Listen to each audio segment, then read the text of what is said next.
Hey, welcome back to video number 2 and my hot take on why LinkedIn is not the only platform to reach B2B and technology audiences. Now, it probably is the best platform to reach audiences of that nature. I spend most of my time in LinkedIn. I'm logged in pretty much all day. I spend my time engaging with other colleagues and other people in the industry on LinkedIn. I've bought media on LinkedIn. I've helped counsel clients on using LinkedIn to reach audiences through content. And the other day I was putting together an ad, just a mock ad on trying to reach developers in the United States. And some of the parameters I set was located in the United States, English speaking. I also added under member skills, Python programming language, as well as Java, and then also a master's degree and bachelor's degree in computer science. That gave me an audience size of about 280,000 people on LinkedIn. And as I was playing with the numbers, it can get expensive on LinkedIn. CPMs can be anywhere between $3 to $15 CPMs. I've seen instances where cost per clicks were anywhere between $5 to $15 per click. So it's expensive, it's effective, and if you have large budgets, it's great. But I want to talk about other alternatives to reach B2B audiences.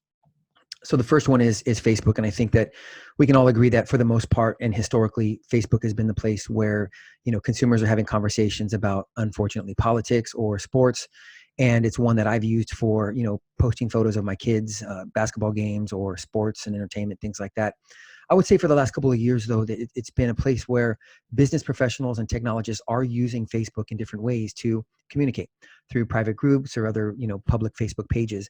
And personally, I would think that, I do think that Facebook is great to drive traffic to a third-party site, whether it's downloading a white paper or to read a blog post, because of its targeting capabilities. Their targeting is more advanced than LinkedIn. It's less expensive as well. And so, again, if you're thinking about building a community of developers or CEOs or CIOs, Facebook is really not the place to do that. They're not going to go there to engage with other people. What they will do is if they see something relevant in their feed, they will click on it and then hopefully do what you want them to do after they click. And so what I did here was I prepared a quick media plan for you just to kind of give you a perspective on how large the technology audience is. And so what you see here is an audience size of 3.8 million developers. And my parameters were located in the US, 20 to 65, English speaking, and then their primary interest being engineering and AI, and then secondary interest, and then job title being programmer, developer, engineer, etc. So you can see that there's 3.8 million people on Facebook that kind of fit into this criteria. I also included some budget numbers so you can understand if you only had $5,000 a month, here's what you can expect to achieve with that investment. So certainly it does depend upon the type of content that you are posting and using to promote, because the better the content, the better the results. So I also want to talk about Twitter being a place to reach audiences, and honestly, to reach those audiences and really study B2B audiences, I like to use Twitter. So what you see here on the screen is just the volume of mentions. And just as a quick background, in my previous video, I talked about audience intelligence. And so we track all kinds of audiences, from data scientists to developers to, human resource professionals, et cetera. And in this case, I pulled some numbers from a panel of about 30,000 self-identified data scientists.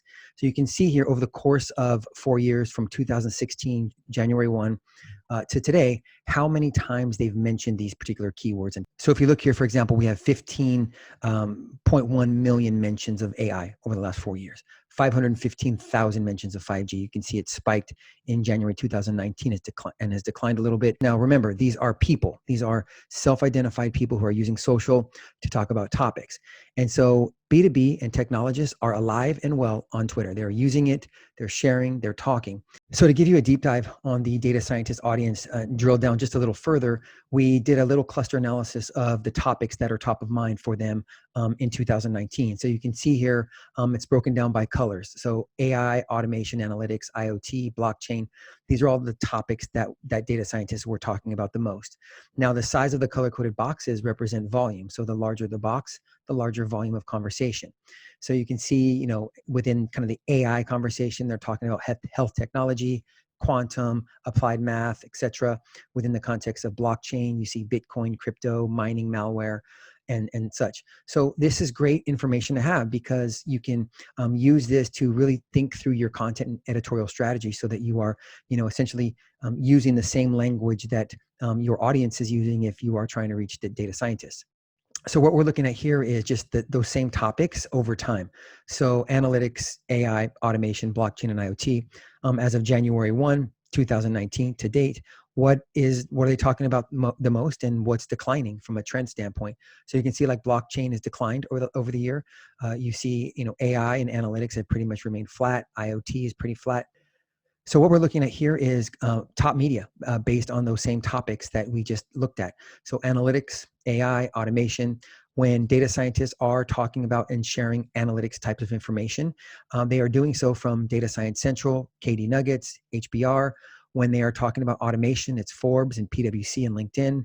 And when it's IoT, it's Forbes again, Data Science Central and IoT Central. So this is what I talked about earlier in my previous video, which is when you're using audience intelligence, you can begin to see what media publications that certain audiences are using and referencing the most. And it allows you to prioritize. So again, that was my hot take for B2B audiences. Again, thank you, and we'll see you next week.